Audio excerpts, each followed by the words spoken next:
ne znam, ja nisam bio zadovoljan, Koja nije bio zadovoljan, Vd nije bio zadovoljan, ko je hteo jednu vrstu muzike, ono što je nastoji da radi Disciplini kičme.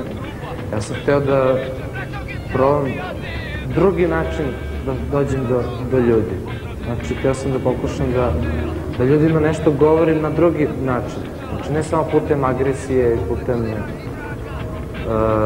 razbijanja nekih uobičajenih načina izražavanja, nego sam hteo da ljudima govorim nešto što je njima neuobičajeno, znači što oni nisu navikli da im ljudi pričaju, ali na način koji je njima ipak koliko toliko dostupan da ga oni mogu shvatiti. I tu se šala raspada.